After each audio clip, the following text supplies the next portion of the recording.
Morning, folks. Morning, Donovan.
So I'm trying to get.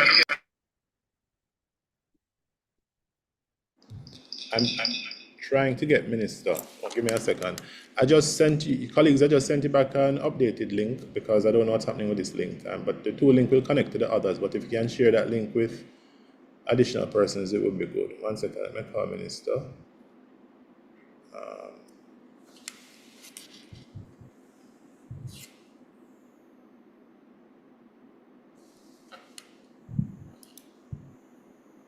I'm gonna come off this Zoom here to do that.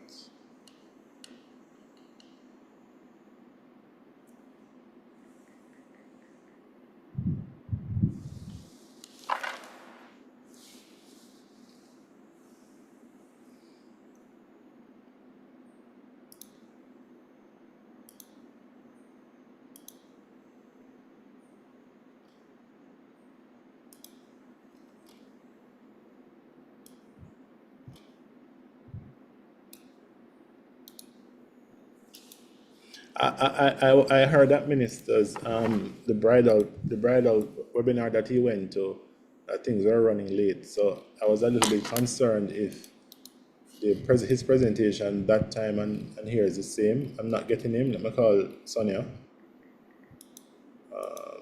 Sonia.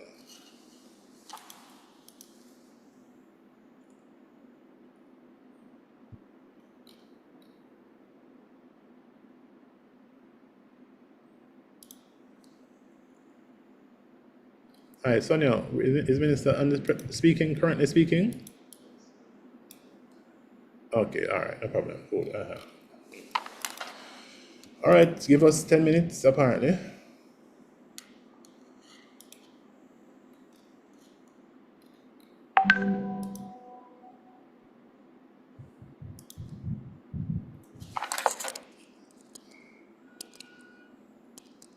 Can you see?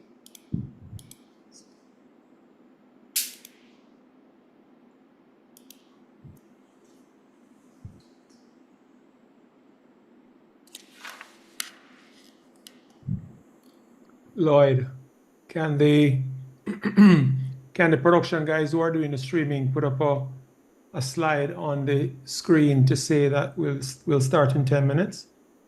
Yeah, they're doing that right now as a matter of fact. Okay.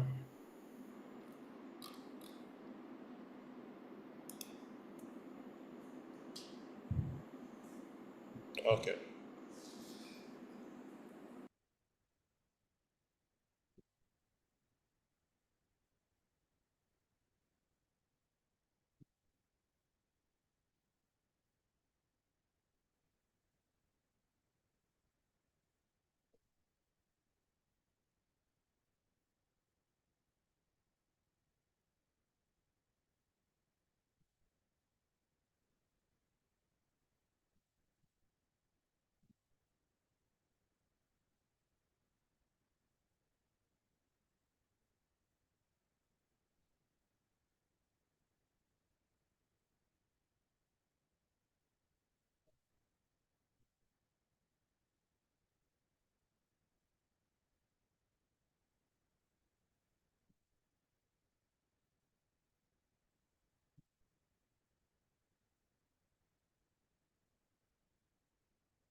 Oh, Minister is on.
Morning, Minister, and morning, everyone.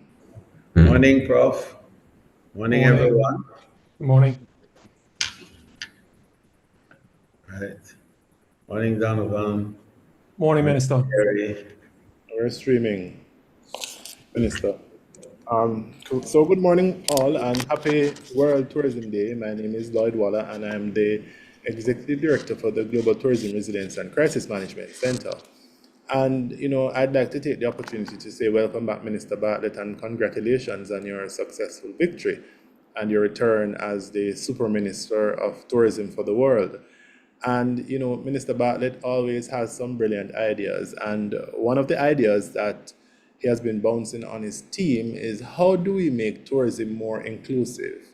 And part of that conversation has led to the emergence of a new and very innovative initiative that Minister Bartlett is proposing that is to be piloted here in Jamaica, but will have significant implications for world tourism. So essentially, it's a focus on local first, but Minister Bartlett will be the person who will be providing us with some information about that. And I really don't want to take up the presentation with a conversation about the conceptual and the future of tourism for Jamaica and possibly the world. What we have today are Minister Bartlett's team. It essentially represents the best of the best and the brightest of the brightest in the tourism architecture of Jamaica. They'll introduce themselves as well. I've worked with them. I know them quite well. Cary Brown from the JCTI, Wade Mars from TPDCo, McDonald-Riley from the Tourism Linkages Network, Cary Wallace from the Tourism Enhancement Fund, and Donovan White from the Jamaica Tourist Board. These individuals essentially make up part of the architecture of the Jamaican tourism space and should be credited along with Minister as significantly contributing to shaping and reshaping and transforming how we conceptualize tourism, how we understand tourism, and how we see the value of tourism for not just us and ourselves and for business, but for development. And that's why I am so excited to even be a part of this new launch and this new initiative, because it's now it's kind of, for me, it's kind of a transcending of the normal and unusual approach to tourism to represent a kind of a more inclusive, people-oriented way and mechanism in which the tourism space can significantly contribute to sustainable development. And for me, Minister Bartlett, to be quite frank, in thinking about it and in the conversations that we had and we spoke about this, it is innovation. And innovation is an important component of tourism resilience. And I'm eternally grateful for the fact that I'm a part of this. So, Minister, without further ado, I'm going to hand over to you so you can welcome us and also highlight and start the conversation about this new and very innovative initiative. Thank you very much, Professor Waller. And I want to join you in wishing the world community a very happy World Tourism Day. The theme, of course, is tourism, sustainability, transformation. These are very powerful words, sustainability and transformation. The essence of both enables a world with a better future, a world with a more secure means of building well-being, as well as a more secure position with regards to prosperity. We are excited to be part of that network of thinkers on a day like today, as we look at how that transformational power of tourism can be more felt, particularly among the small players in the industry, and certainly the ordinary man who has to provide, in most instances, the experiences that the tourists consume when they visit the destinations. So today we want in Jamaica to focus on the whole area of linkages and how we use tourism as a tool for prosperity.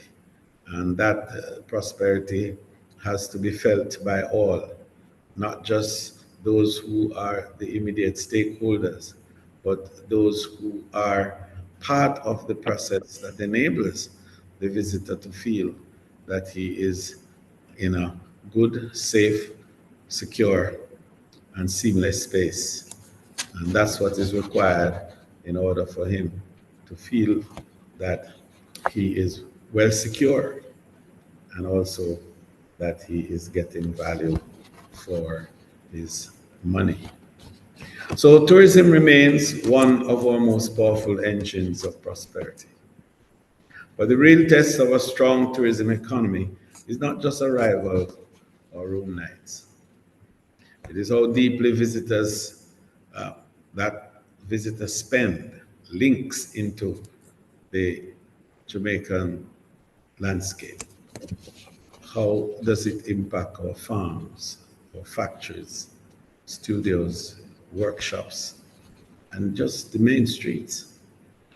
And it is critical that that is not just a talk, but it's a reality that people can wrap their head around, that tourism impacts every element of their being and has at every step an opportunity for their own well-being. So we think that it is necessary for us to build out in a more formal way the structures that will enable linkages and that the tourism values could be experienced by all, but more so the tourism value chain could be inserted in to by everybody who has an idea and who has an ability to convert those ideas into meaningful and practical things with a value and a price. So over the last 9 years, for example, we have been looking at how to make that linkage work, because we recognize that we begin with the ability to put the moving parts that constitutes tourism together and to do it seamlessly. And we also recognize that it requires a lot of human ingenuity so to do. So training and development was a very critical part of this whole process. And how do we link the knowledge to that value chain and to be able to convert that knowledge into the meaningful, practical things that I spoke about. So over the last 9 years, we established a linkage network, and that has worked for us across areas like astronomy, health and wellness, sports and entertainment, shopping, agriculture and manufacturing. And what we wanted to do in all of this is to find a way to have buyers and sellers coming together and to create a whole trail of events that would support product upgrades and collaborating with training bodies and standards agencies to lift quality. So from that journey, several lessons were learned. One, the demand we recognize is not the problem. Fit actually is. So hotels, attractions, and cruise operations want Jamaican goods and services that we know, but often they can't find ready, compliant, consistent supply online, on time, and on the scale that is required. Second, we discovered that there was sporadic matchmaking, but that really was not enough. The one-off expo that we had from time to time did not lead to guarantee contracts. And we also recognize the need for pipeline standards and forward agreements. Our Prime Minister has a way of saying to us, we need to look at long-term contracts between, say, our farmers, for example, and our hoteliers. So the third element we discovered that compliance is a bottleneck for the SMEs. And SMEs, as you know, represent 80% of the experience delivery system of tourism. Unfortunately, they are at the lower end of the value chain in terms of the resources that come to them. And they have to deal with many factors. They have to deal with issues of food safety and labeling, packaging, insurance, and permits. And these sometimes can be real hurdles for them. So when we take compliance, for example, to the vendors, and to fast lane clinics and create checklists and templates and onboarding, we find that there's a difficulty with just the sheer capacity to comply. And that creates a problem in terms of their own ability in the end to be properly inserted in the value chain. Then we have issues also of payments, and we have to look now at how late payments, for example, choke up small suppliers. So we had a difficulty with some of the farmers, for example, who claimed that it took months after they make their delivery in order to receive the pay. So we have to look at that and to enable some more on-time payment, so as to build out the capacity of people to add more for the expansion and upscaling. And then, of course, we had to deal with the issue of authenticity, recognizing that authenticity sells, to get our people to appreciate that what the market really wants is things that are autochthonous, things that originate from the people of Jamaica and not necessarily the output of other destinations, cost effective as they may be to bring in, but also to recognize that we can have value added so that we can bring half finished goods that are now completed. And in the process of completion, a added value creates an opportunity for jobs and also for revenue. And finally, we recognize that there was a need now for data, reliable data. And the issue then is how to hone and to mine, in fact, first of all, mine that data and then to hone it carefully and analyze it carefully and present it in a way that can be used as strong management tools for particularly our small and medium players. So the need, therefore, as we saw it, was for us to look now and to have a deeper engagement in the whole area of the supplies of tourism goods and services. Tourism is a highly consumption-driven activity, and at every level of the visitor experience, is consuming.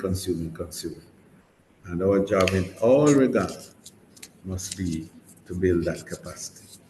Now, Jamaica has reached a very important point in terms of its tourism development. We are at what we call the inflection point for us, where the ratio of visitors to population is about equal. But it also is a point where we've created a critical mass that enables larger and bigger players from all over the world to now have an interest in participating in our value chain. And we have to ensure in all of this that our local people are now given the opportunities to grow, to expand, to upscale, and to become fully inserted.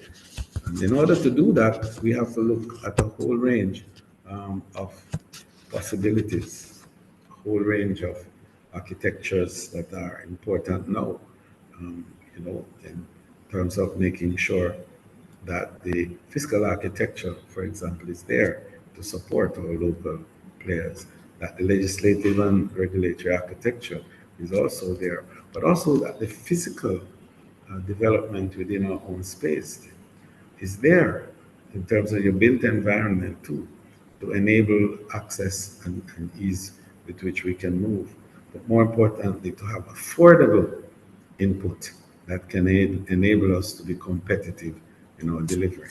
And so it is against that background that we're looking at a formal structure around Jamaica First, or Local First, as a policy position that will guide how we build out our inclusiveness over the next 5 years to begin with, and for the future of the country.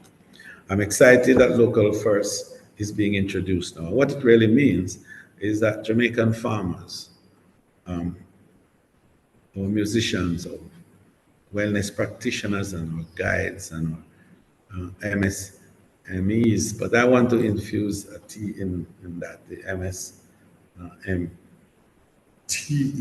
that is the small, medium, small tourism enterprises, that they get first opportunity to supply tourism. And that is across the food and beverage area, spa and wellness retail, events and talents, craft and specialty retail, agricultural areas, and of course, all the other amenities that are provided for us. Now, we want to be very clear that this is not protectionism. This is not a drive on nationalism, as some would say. It is a smart inclusion, and it's resilience. It's building resilience. So we're looking now at a clear local procurement policy, which would target our resort areas by category. Secondly, we look for community benefit agreements to be established, and that would tie in procurement to visible assets, training labs, safer community venues, and market halls. These are all part of the infrastructure that we're looking at creating. And then we think that there's need for perhaps a local first scoreboard, so that citizens and the industry can see the progress that we're making. We want to ensure that payments are also, timely, and to use technology to facilitate that, so that our small and medium enterprises can in fact breathe and grow, as I said a little earlier on. And then we want to have a single compliance arrangement. And this now is going to require for us to look very seriously at our process and the rate at which we turn around compliance arrangements and licensing requirements and other facilities that enable ease with which we can transact business. So there's a whole new look also at ensuring that we have capacity to deliver on on-time basis. And then finally, I think we need to look at aggregation and cold chain hubs. This whole business of ensuring that there is post-harvesting facilities to ensure that there will be storage and to secure adequacy of supplies, so that whenever the need exists, the call is made, Jamaican supplies are there to respond. So local first is also resilience by design. We want to create shorter supply chain time to reduce vulnerability to external shocks. We want to diversify our local suppliers across parishes to spread the risk. And we must embed standards and continuity plans to raise reliability. We established the Global Tourism Resilience and Crisis Management Center, as you know, because this webinar is being sponsored and directed by the GTRCMC. And so we would require that this center acts as a monitoring, evaluation, and resilience backbone, and to measure the outcomes, and to also, because, having data and being able to measure our performance is a big part of the management that is required. We also need to look from time to time to see how the policy is impacting the market and how it is impacting our partners. So we would have to do some level of stress testing from time to time to see what shocks, if any, is being given to the system, and then of course to develop a whole process that will secure and ensure continuous improvement in all the areas. So we think that this is how tourism can underpin sustainable development, a way to make more local become inserted fully in a very lucrative and strong value chain of tourism. So we were looking beyond that in terms of the 5 Ps that we established: people, place, platform, pipeline, and product. We want to make sure products are authentic, as I said before, and that you truly have a strong Jamaican experience. We want to ensure that the pipeline for compliance is there to enable what we call mobile compliance clinics even to be established. And the number of the partners who are on this webinar from the different parts of my ministry will no doubt speak to elements of that later on. We want to make sure that the platforms are there for shared infrastructure and data, and that the locations are all over Jamaica. We create zones, different zones where you can get different types of products, and we try to build in relation to the ability of those areas to produce different types of goods. It's very, very important, in which case you don't have overlapping and you don't end up going all over Jamaica to get the same things, but you go to different parts of Jamaica to get different experiences. And finally, to build out the human capital, which is at the heart of it. We must professionalize the industry. We must build stackable credentials that enable mobility as well as portability in the workplace. So over the next 90 days, we will launch the 2 first corridors with clear procurement targets and CDA projects. We will run mobile compliance clinics to fast track at least 500 MSMEs into the supply pipeline. We'll roll out verified local badging across national marketing channels and require our buyers to consult the registry first where feasible. This is critical. Can't say to buyers you must buy local and then there is no location, there is no facility, but more importantly, there is no registry where they can go and find the goods and the services that they want. And then we need to look at commission aggregation and the cold chain pilot supplying multiple hotels under the forward contracts. So I spoke to that earlier on, very important.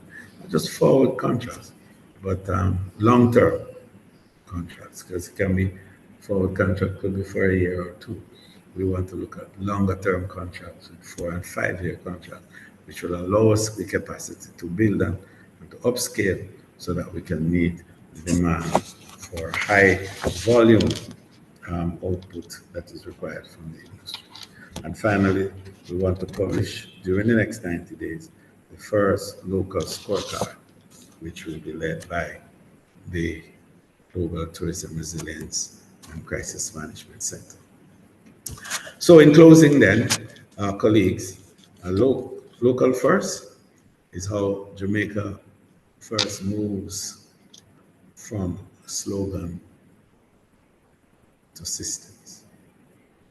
It will deepen linkages, strengthen resilience, and delivers inclusive, sustainable development that our citizens can see and measure. So today's webinar is the first in a national sensitization series on this initiative. We will be in every resort area, engaging buyers, MSMTEs, communities, and financial partners.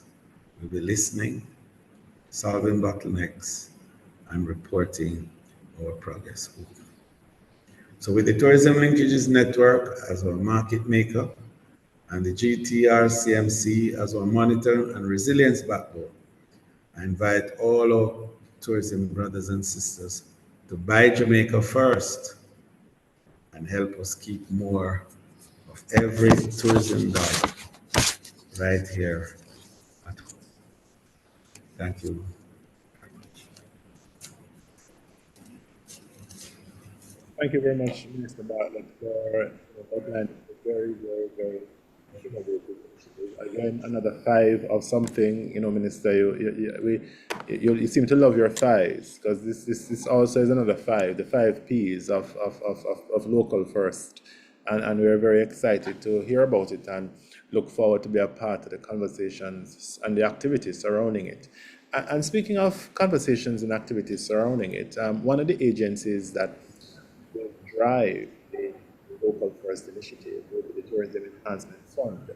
And Dr. Cary Wallace, someone I know quite well, is very passionate about Jamaica and focusing on indigenous and local related initiatives and activities. And it is very clear by virtue of the many initiatives that the Tourism Enhancement Fund has been a part of, ranging from the Coffee Festival to the local rum festival.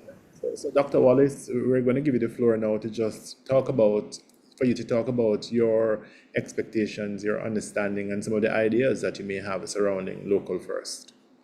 Sure. Thank you, Prof. Waller, and it was a pleasure hearing the charge from the Minister of Tourism, the Honorable Edmund Bartlett. At the TEF, we are very familiar with the pace of development of the tourism sector, and therefore the need for us to increase the linkages so that the value chain that supplies our tourists are expanded, more robust, and ends up having the impact on every Jamaican. And I think that is the whole idea of the Local First directive, to ensure that there is nobody in Jamaica who is not benefiting from tourism as tourism grows.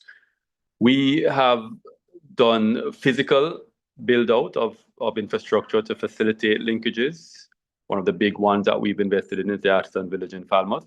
So that is an initiative that spearheaded by the Minister Edmund Bartlett to ensure that all our talented artisans who make products, and the majority of these products, the original raw material comes from Jamaica, whether it's the lignum vitae, whether it's the leather, all originally sourced Jamaican ingredients that are then created by these talented artisans into very fine products. And so what we've done is created that physical infrastructure called an Artisan Village in Falmouth, right on the pier, so that it's front facing the tourism space for our artisans to have the opportunity to sell their wares to visitors when they come, whether it's from the cruise ships or just whether stopover visitors in the area. And so that's one of the big investments we've made from an infrastructure standpoint. We've also facilitated rehabilitation of roadways leading to the supplies for tourism, whether it's to the cultural offerings that we have as a nation. I mean, one of the big projects we just recently completed is the Alexander to Ballantoy road rehabilitation. And for those who may not know, that is the road going to Bob Marley Mausoleum, otherwise known as 9 Miles in St. Anne. And, so when we build out a roadway like that, smooth, what we call a carpet now, for our visitors to go there, it is to go to consume our culture.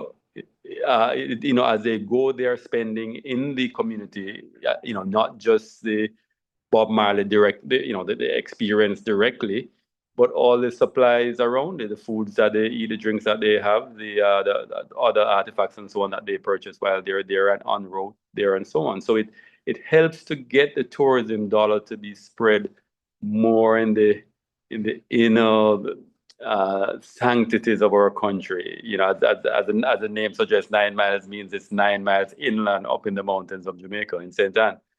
And we've done many of such similar projects where we build out the road infrastructure to take our visitors and expose them to our wonderful attractions that we have across Jamaica, providing that avenue and that access inland in communities right across Jamaica. We've also invested in our gastronomy in a big way. A lot of times with the festivals and so on that you mentioned, Prof, the coffee festival and so on. But in terms of permanent infrastructure, we've invested in Devon House, which is a gastronomy center in Kingston.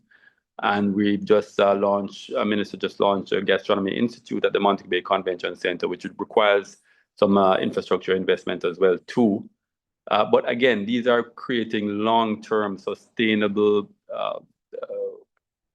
infrastructure that will facilitate further expansion of the linkages programs, in this case, gastronomy, to our visitors who, gastronomy is a big part of what they consume when they're here in Jamaica. So that's a big channel that we need to continue to expand as we go along. Now, along with the physical infrastructure, we've invested in digital infrastructure. I mean, obviously, we are in an era in the year 2025 where if you don't have a digital presence, if you don't have a strong if you don't use technology to provide solutions, then you're missing out on huge opportunities. And we are quite aware of that. And so we invested heavily in using technology to provide solutions that make it easier, faster, more efficient for our suppliers in Jamaica to get to where they are supplying tourism. One of the big ones is our Alex platform, the Agri-Linkages Exchange, and that is our digital online platform to ensure that all our farmers have access to all our purchasing managers in the hotels and the attractions and other tourism plans. So they just go on the platform and they can see just how many products for produce that they need and the prices and so on. And with clicks, they are placing their orders that then reach all the farmers, no matter where in the hills and valleys they are in Jamaica. And this provides a huge opportunity for farmers who otherwise would have never been able to get their apples or their plums or their pumpkin into a hotel. For the first time, they're now having this type of access, this type of presence showcase to the tourism sector. And we've done over $1 billion in sales. This year, we're almost half of that already. So you see where technology provides a medium that can really open the doors to solutions that we are focused on. In this case, creating more and more linkages so that the tourism dollars spreads and has a multiplier effect as it goes through our country here. Of course, there are ways to go. I really look forward to where we can use artificial intelligence to create more wizards, more user experiences to our SMTEs that are so facilitatory. They're almost answering any questions that they may have, to walk them through, to be facilitatory of them getting on board with supplying tourism. Whatever it is their need, we will have AI tools that can search through the offerings that we have. Because while we have about 10 digital assets now, Alex is one, shopping in Jamaica, Carnival in Jamaica. We have Taste Jamaica. We have top events in Jamaica. So many digital assets that are there to facilitate our SMTEs to get to where they're front-facing the tourists and the tourism plans here in Jamaica. We wanted to have it even better, even more user-friendly, so that if a purchasing manager just has a question, the AI tool facilitates them getting the answers right away. And likewise, if the SMTE has a question or 10, the feature facilitates them getting all the answers to just make it easy, seamless, supportive of them getting into the tourism space. So that we look forward to that this year and for future years as we continue to ramp up our linkages of tourism and Jamaica's supply sector so that more locals are benefiting from tourism.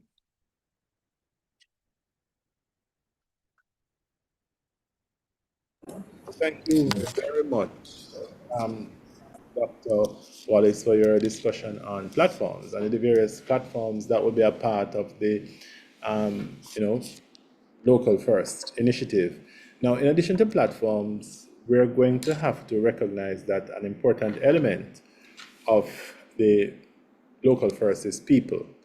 And in that regard, I'm going to kindly ask Cary Rose-Brown if you could just, tell us about, the people aspect of it,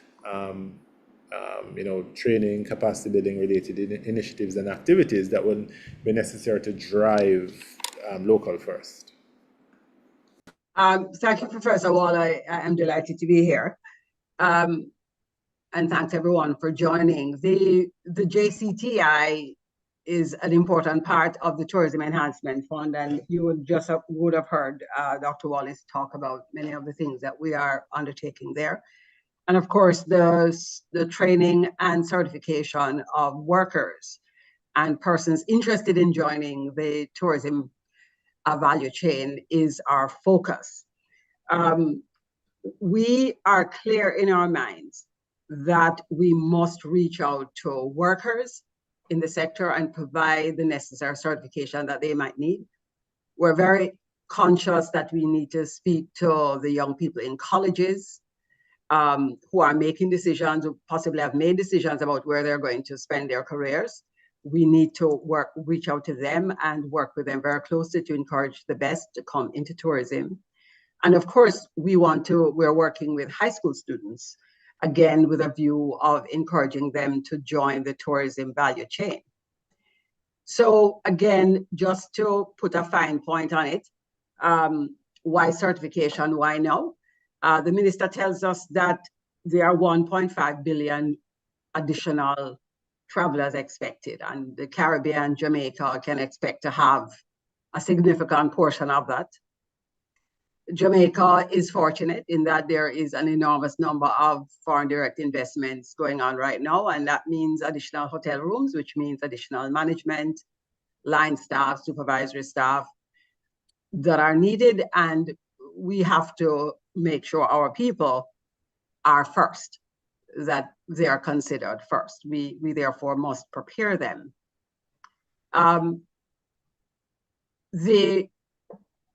At present, as of the end of COVID, we're all of us struggling, all of the hotels, all of us in many ways, are struggling with shortages of staff. And with shortage of staff come challenges to brand quality and maintenance of standards. And of course, that is not going to work if it is that we want to improve what we're offering to the public. So our role is to connect with local and international partners to facilitate the certification of workers of every stripe. And our partners include everybody from the JHTA to HART, to the Ministry of Education, to Cary, to the International Life Saving Association, to NEPOC, to NCT VET, to CMU, a recent partner. Dr. Wallace would have talked about, and the minister would have spoken about goods.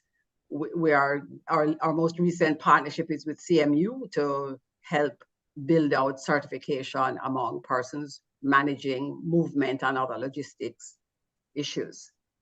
We also have an array of international partners, the National Restaurant Association, the American Hotel and Lodging Educational Institute, Smith Travel Research, and of course the American Culinary Federation, all of which partner with us to provide the certification that our people need.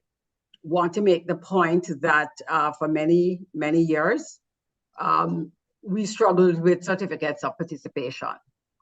These certificates of participation were widely given. There are hundreds of persons. You'd go into people's offices and see 5 or 10 of them on the wall. And all of us knew they were really quite silly, but nobody said anything about it. But at present, everybody, I believe, is seized with the idea that certifications need to be internationally benchmarked and transferable. And that is our goal, to ensure that whatever certifications we have, whatever certifications we facilitate, whatever certifications we provide the people who participate in our programs are internationally benchmarked and that they are transferable. The minister says that the only way to ensure that a person receives the proper compensation is to ensure that that person has the credentials that demand a certain level of compensation. When that is the case, then the business of whether or not you get paid what you're worth goes out the window. And so that is our goal, to ensure that these credentials are transferable. We ensure that all of our credentials are aligned with local and regional TVET standards. That is to say, they're transferable within the entire Caribbean. We also want to ensure that these credentials can go anywhere in the world. And you put out your piece of paper and they say, yes, I know what that piece of paper means. And we also want to ensure that they are stackable. In other words, almost every single person who is certified in any one of our programs will receive a minimum of 2 certificates. One from whether it's ACF or NRA, and the second from TVET. And so this is our goal. I want to spend a minute and talk about the program we have in high schools. We work very closely with the Ministry of Education to roll out a program called Hospitality and Tourism Management for high school students. It is available in the 6th form pathway. This program is recognized by the United Nations World Tourism Organization as the preferred program for preparing high school students for entry into the tourism sector. This program, in fact, the students in Jamaica were the pilot for this program in the world. And in the UN publication, our children are highlighted, the children from Anchovy High School in particular. And this program has been going really well. We started out in 2018 with 12 schools in cohort 1. We begin cohort 5 this year, and we are expecting over 500 children in more than 30 schools.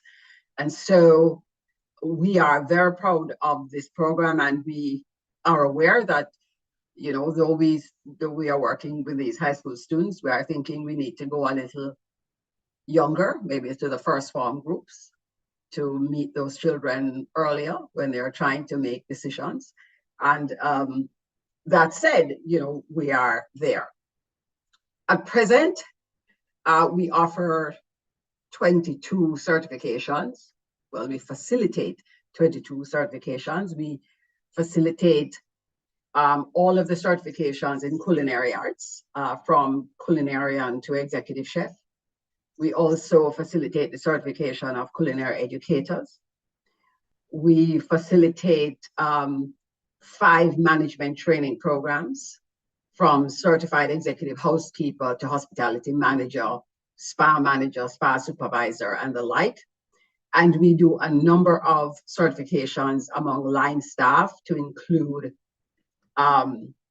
certified hospitality trainer, certified lifeguard, certified bartender, certified mixologist, certified logistics worker, certified customer service person.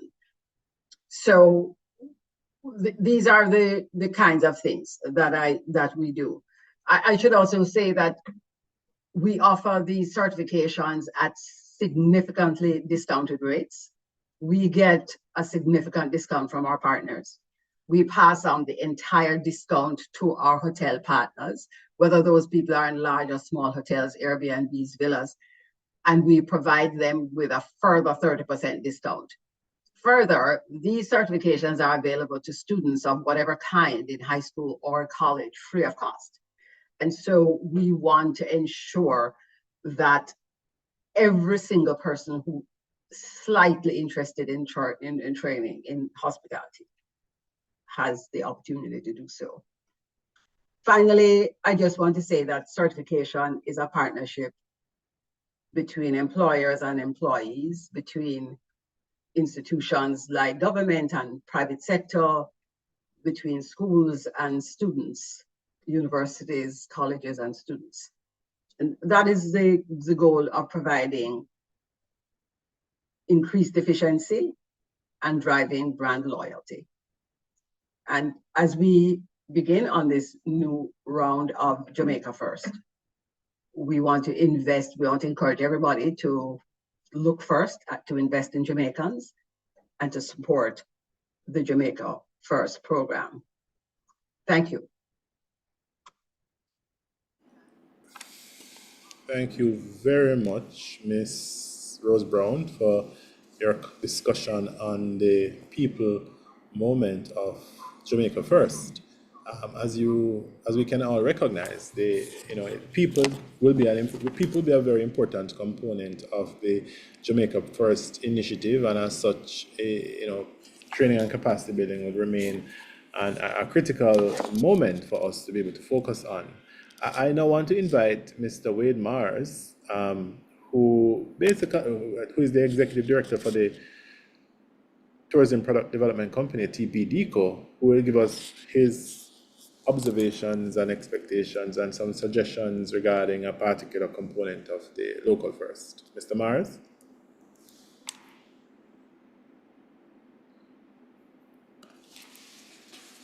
Good morning, everyone. Morning. Oh, boy. Carol McDonald or Carolyn McDonald-Riley. Is everybody seeing my screen? Yes. Let me try and, slideshow. All right. Morning, everyone. My name is Wade Mars, Executive Director of the Tourism Product Development Company. And we are, of course, excited about the Jamaica First program that is being launched today. And specifically, we are excited about the role that TPDCo will play in making this a reality and, of course, a benefit to our tourism industry. Now, when you think of TPDCo, of course, you think of generally destination assurance. So TEF has built the platform and the networks, and we now at TPDCo have to ensure that what is sold across these platforms, what is linked to the industry in terms of food, in terms of products, in terms of entertainment, in terms of experiences, that they're all safe, seamless, and of course secure. So working with our partners with respect to the police, the Ministry of Health, Fire and Safety, as well as the parish councils, our focus, of course, will be to ensure that these different products are inspected and meet a particular standard, that the experiences are also inspected, that the standards of safety are upheld. And of course, what we believe is that our competitive advantage lies in our Jamaican-ness of the products and services that we put out to the market. So the shared infrastructure within the tourism value chain must, of course, be aligned to establish national and international standards.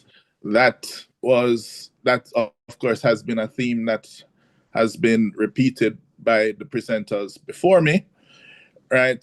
And we want, of course, it to be accessible to MSMTEs and communities and trusted by the wider tourism society and sector. So we're looking on certain minimum operating standards that must be withheld, and where there will be a required minimum, yes, we're aiming for more than just the minimum, because we, of course, want a world-class product, goods, and services coming out of our industry for the experience of the visitor to be paramount to everywhere else. And we're looking on, so this goes across accommodations, attractions, tour operators, craft traders, and of course, other tourism service providers. When we look on how the industry is being morphed in terms of technology, what we find is that more and more smaller players are being inserted in the tourism value chain, and we want to enhance that and encourage it even more. And from that standpoint, we think that if we can get the smaller players, not just on the accommodation side in terms of peer-to-peer shared accommodation type structures, but also in terms of the supply side with respect to the food that we've spoken about before, the entertainment, the souvenirs, that this of course enhances the Jamaican-ness of the product itself, and enhances what we are offering to the wider market, and differentiates us from other people or other countries that want to copy what or duplicate what it is that Jamaica has to offer. Right now, maintaining destination assurance and that framework is important for us to build trust. So when suppliers are vetted, trained, and monitored, the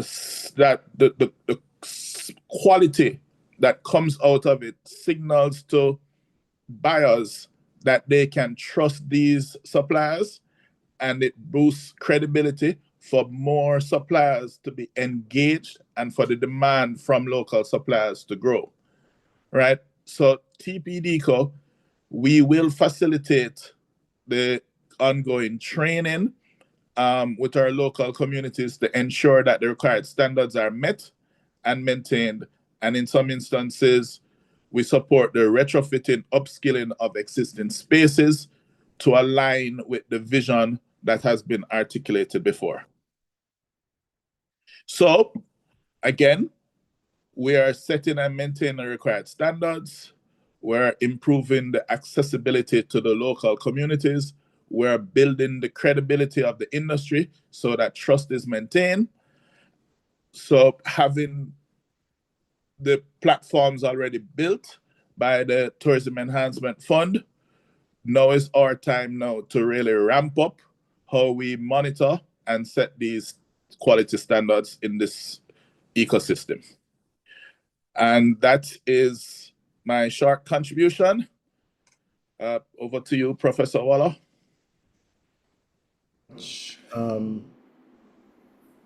Thank you very much, Mr. Morris, for that interesting conversation about pipeline-related issues, logistics and processes and protocols, and quality assurance as important elements in the pipeline moment of the tourism product, and how there'll be a greater emphasis on this as we ensure that the quality of our product is maintained for the sustainability of the sector itself. Now I'm going to kindly ask Ms. McDonald-Riley from the Tourism Linkages Network, who will come and have a conversation about a specific focus of the initiative itself. Ms. McDonald-Riley. Thank you, Professor Wallace. Good morning, everyone. Thank you so much for the opportunity to share. I'm also going to share a few slides, just 5, and hopefully it will Yes, I do have sharing privileges. Enhance my presentation.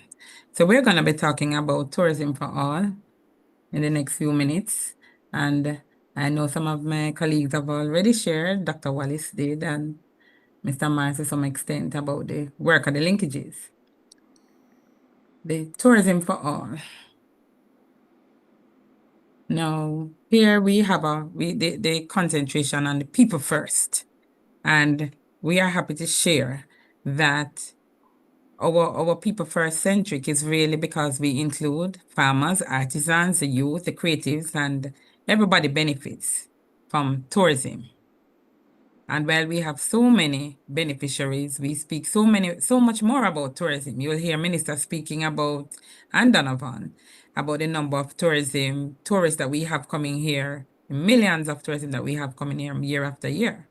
But tourism really works when Jamaicans benefit, especially directly. Our farmers, our creatives, and the Tourism Linkages Network exists to make sure that that linkage happens. What is the mandate of the Tourism Linkages Network?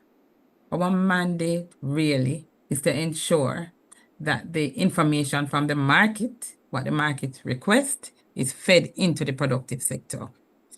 We also spend a lot of time on matching platforms through various events. So we have an event called Speed Networking where we put together the persons who are in charge of the Black and Steel, the hotels, the attraction sector, and we pair them with our manufacturers, our supply side, and they have meetings. And the idea of these meetings is for persons to do business. We also spend time on upskilling our artisans. We spend a lot of time on product development. We engage in training. Now, we have a few flagship programs that I'll mention a little deeper than the surface have been touched. One is we're proud to talk about our agri-linkages exchange called Alex. And this is a platform that includes all our farmers, or we are trying to get all our farmers. So we have a significant number of farmers on the platforms. And we also have the persons who purchase agricultural products, because that's where we are at this point, agricultural products for the industry. And this information is exchanged in terms of price points, where the supply is. And the purchasing managers have real-time access to where the food is, how much is available, and at what price point. There has been a call for us to improve on this platform to include other things, and we're getting there. But at this point, we have agriculture is working, and we're very excited about it. Another flagship program we have is called Christmas in July, and this is an opportunity to match all of our creatives, and they're new creatives each year. We match them with the two people in the tourism space and corporate Jamaica. We have gift shops in all of our hotels, and the opportunity is provided for our gift shops to have items made by the hands of our local people. And this again is very successful. It has been going well. And every year there are new and exciting ideas. Speed networking is another opportunity for our persons to meet and do business. And we do things to promoting our food. So Coffee Festival is one of the things that Jamaica is known for. And we have a coffee festival each year. So the coffee, very high on our list, the Jamaica Blue Mountain coffee, one of the best products that Jamaica has. We showcase this through a coffee festival, and we have a number of coffee-related products. Now, in terms of the linkages that we speak about, we spend a lot of time on looking at linkages through the passion points of the tourism.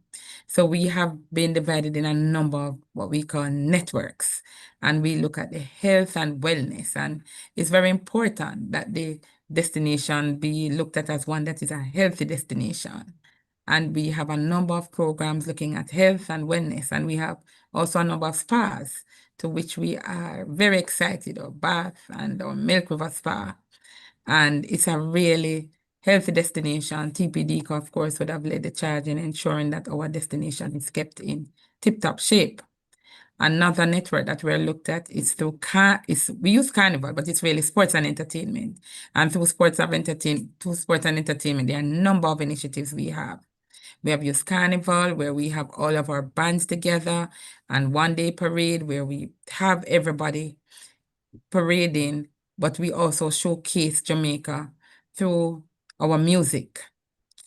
Through the Sports and Entertainment Network, we do a lot of other things. We actually have a reggae one night, reggae at the end of each month, a reggae show in the park in Montego Bay. And this is something we hope to continue. But the idea is to have live music in the park on this last Sunday of the night, and the idea is tourists and locals alike come together to enjoy beautiful reggae music.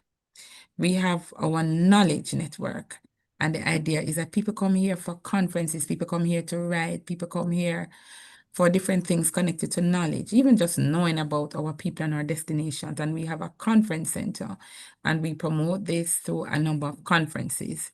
We have the gastronomy network, and this is one of the exciting networks where we do a lot of things through food.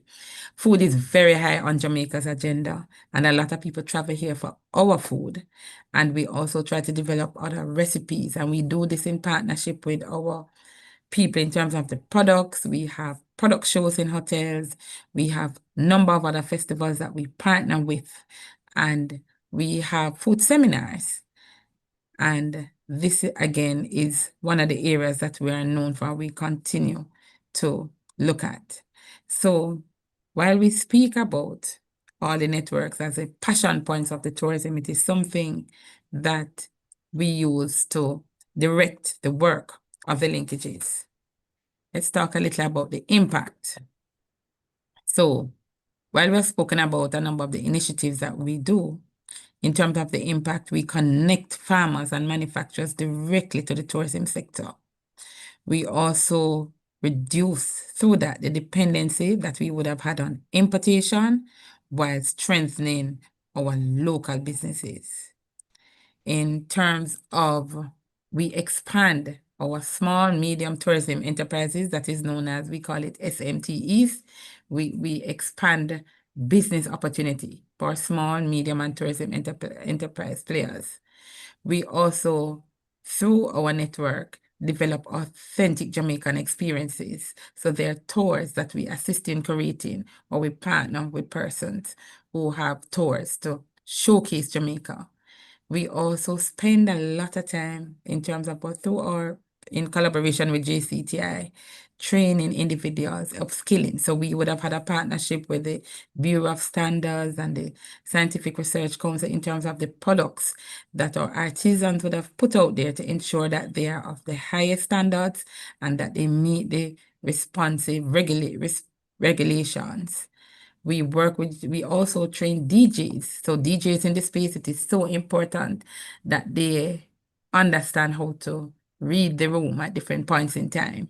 So if you're playing for a family crowd, what is different as opposed to playing for adults only, and so forth. So there's a lot of work that is invested in the Tourism Linkages Network, geared at people first, our locals first. And TLN, of course, will continue to the work through these various initiatives to deepen local benefits and to ensure that our people benefit. And I think that's it, Professor Wallace. Thank you. Very much, Ms. McDonald-Riley, for a very interesting discussion. I'm pretty much sure you'll have some questions after. And now, not necessarily the last presenter, but Director White, we had saved you because everything ties back into product, pipeline, platform, place, people. Everything is directed towards the product itself. So we save the best. I don't want to say that in front of the colleagues. We saved one of the best for last. So that's the director. The floor is yours. That's an interesting way to start, Dr. Wallace. Professor Wallace. Thank you so much. And I have to say the part of the good thing about the tourist board is that we depend so heavily on everything that my colleagues do in order to make sure that we have a promise to make in the marketplace. And so for us, tourism in Jamaica is not just about arrivals, really. It's about turning our culture, our creativity, our communities into ready offerings that a discerning traveler that's looking for an experience can purchase. And so the JTB champions local sourcing and experiences to ensure that our farmers or artisans or entrepreneurs are integrated into the tourism value chain at every step of the way. This also allows us to enhance the visitor experience by showcasing Jamaica's unique vibe, which some call, Irie. It's a term that is a Jamaican term. It's the only place that the word is used, and it's the only place that a word is used that have no specific meaning to it, and we use it very well to demonstrate the vibe in Jamaica. So strong linkages also keep more tourism dollars in Jamaica from our perspective. And building resilience and inclusive growth is key to ensuring that the more visitors we bring to Jamaica is the more we can truly stand on top of and behind the local first mantra.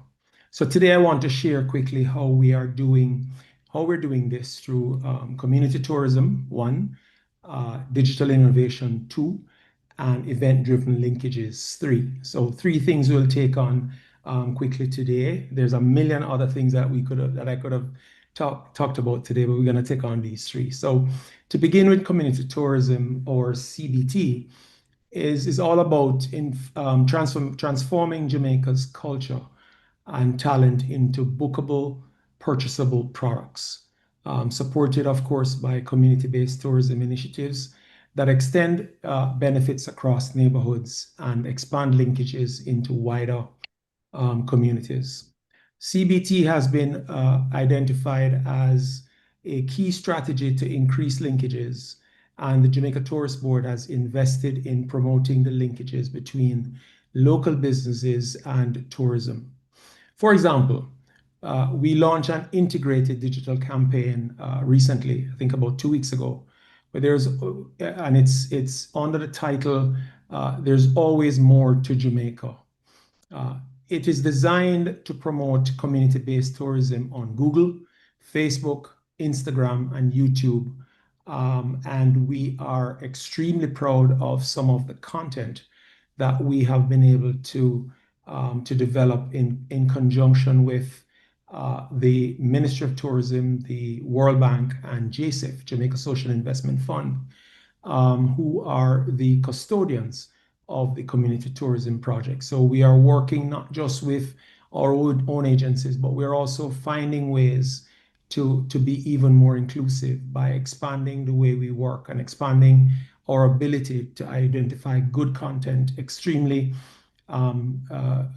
saleable content that we can drive business into the destination.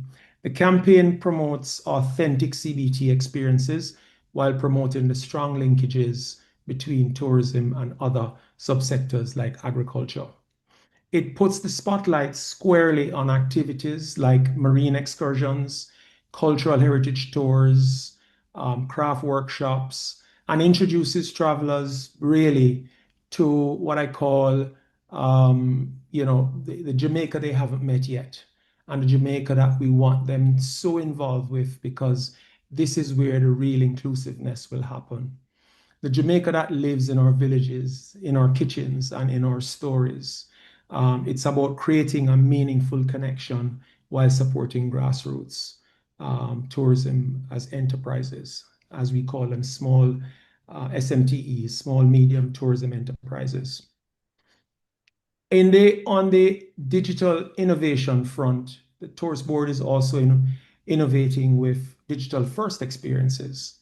Launching soon, probably in another month or so, is an influencer program where influencers will visit Jamaica, share their itineraries that they curate, and consumers will now be able to book those exact itineraries and experiences directly via visitjamaica.com. And that's something that we're extremely proud of, because the influencer segment of marketing has evolved significantly over the last 4 to 5 years. And it's a strategic approach to not only endorse the influence of marketing strategy, but also to widen the pool of the content that we have to promote the destination. Another example is our very new, and some of you who are watching would have already experienced Jamaica Is, which is a docuseries designed to amplify the awareness of our resort areas and all the services and products that are available in these resort areas. To date, we have launched 2 episodes of this docuseries. First was on the South Coast, and we have since launched Negril. They're launched on the 15th of each month, starting August 15. So we've launched 2. And to date, I must tell you, we have already gone over 150,000 views in less than 6 weeks of posting these videos on our YouTube channel. One of the interesting opportunities that is presenting itself is that we are also looking at global platforms like Netflix and Amazon Prime to leverage the broadcast of these docuseries in future years, so that it becomes a truly a staple and an opportunity to tell the world about Jamaica and particularly our tourism resort areas. Music and culture are also strong booking drivers. And the new Hello music video, which as a book now call to action, has seen over almost 200,000 views in less than 2 months. So we are making significant strides in our integrated digital strategies around content and around experiences to ensure that where people around the world search for content, we are not only present in the Google search words, but those Google search words would also bring up these content as experiences in Jamaica as they look for them, which makes us more available in more places than we could ever imagine 8 years ago. So we're making significant strides in that arena. The last one, actually, no, there's another one in the area of digital innovation that we think is important. Tourism innovation townships. This, of course, is the brainchild of our Honorable Minister Bartlett, and one that he has talked about for many years, and one that we are extremely proud to take on board in terms of creating a pioneering model of how local farms, artisans, and creatives can plug directly, not just into local tourism, but into the international marketing of tourism of Jamaica.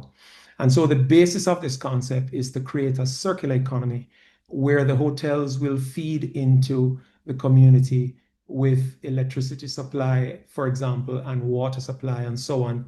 And the community feeds then back into the hotels with various goods and services that the hotel needs, so that there's a balance between almost trade between the townships around some of our large hotel plants, and how we can structure more creatively the benefit arrangement between the two. Backyard farming and small cottage industries will be encouraged, obviously, particularly for manufacturing of condiments and so on, but also to make sheets, pillowcases, blankets, and all those little things that hotels need every single day. All part of the broader Linkages experience, but significantly part of today's marketing ecosystem. Because the truth is that the traveler today is far more engaged than ever before. And they are extremely engaged around sustainability. And they want to know that where they're spending their monies, where they're spending their vacation, where they're taking their families, that things like community, things like linkages, things like community tourism, things like inclusive tourism is a significant part of the destination that they're supporting. And we know this because we listen to the feedback that we get in our various forms of researches. The last point that I'll talk about today is event-driven linkages.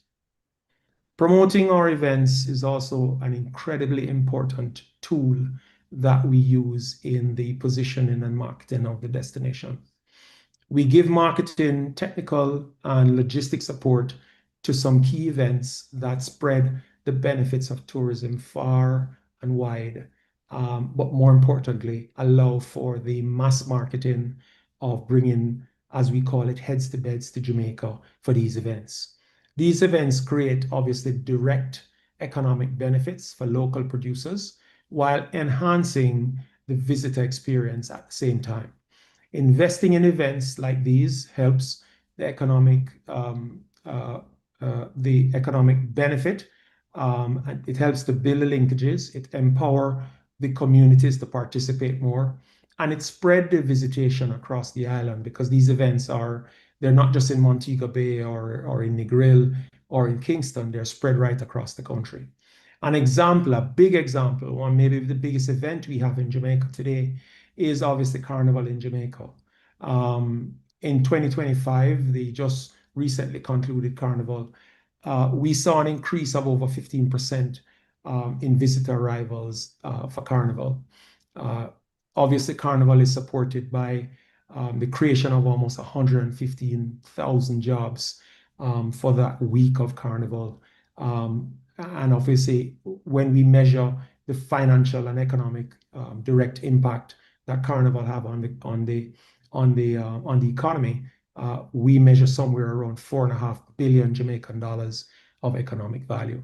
So we begin to understand that as we delve further into deepening our marketing around events, what we're truly doing is to create more of a inclusive and circular economy around bringing more people to Jamaica for these events. Coming up, on our events calendar, for those who are watching and maybe interested to participate and to come to Jamaica for these events, Jamaica Food and Drink Festival is a big part of our food and culinary tourism. The Food, Rum and Reggae Festival is another one in Treasure Beach. That's a new event. It's in its second year, but it's a great place to be and to enjoy good events. And then we have the Kingston Pirates Week, which finally will be able to allow us to take advantage of one of our biggest, deepest, and most sacred natural heritage asset, which is actually now a UN protected asset, which is Port Royal. And we're looking forward to seeing how we develop around that, because we believe that there's a significant opportunity waiting for us to really tap into in future years where this is concerned. We also have, which Cary and Carolyn spoke exclusively about, things like our Blue Mountain Coffee Festival in March of every year, that really genuinely celebrate and put on show our local farming, our gastronomy, and our culture in a major way. Looking ahead, Jamaica's marketing of the destination is moving from linkages to market-ready offerings. That's what we're about right now. We're about ensuring that everything that we promote is bookable.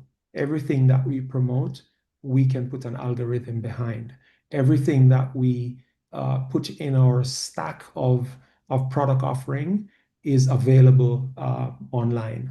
And we are working really fast and investing heavily in creating these product stacks and these offerings that is available not just in some markets, but globally and truly in the four corners of the world.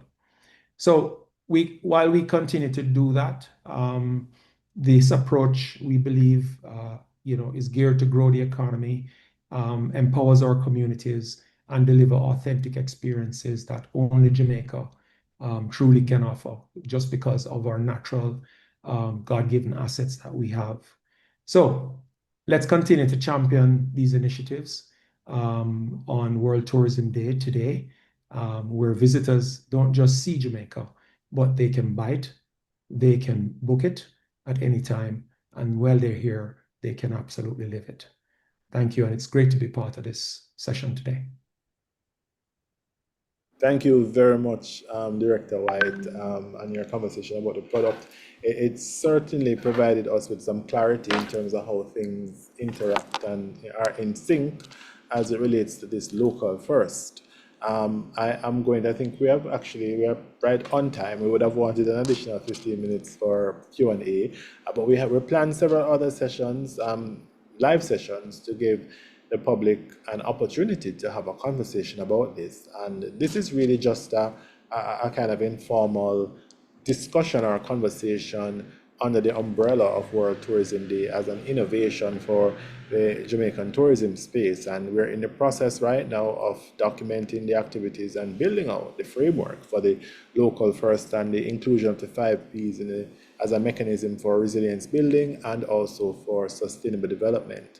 So as we establish this framework, we will be engaging the public more and more to provide you with an update as to where we are and to provide some further clarity on the Jamaica Local First initiative that has been started by Minister the Honorable Edmund Bartlett. So thank you very much, everyone, for joining us, and look forward to us having another forum, a face-to-face forum, where we will be having a more substantive conversation on this and provide some documents, some material for you to read. Thanks, everyone, and I'd love to thank all of the presenters. Thank you for coming at such short notice, because it was very short notice, to tell you the truth. So thank you for being able to lift the bar in such a very short period of time. So really appreciate it. And it's Saturday, I remember it's Saturday. And every time when I sent an email to everybody, the first thing they said to me, it's Saturday, it's Saturday. So this is where we are on Saturday.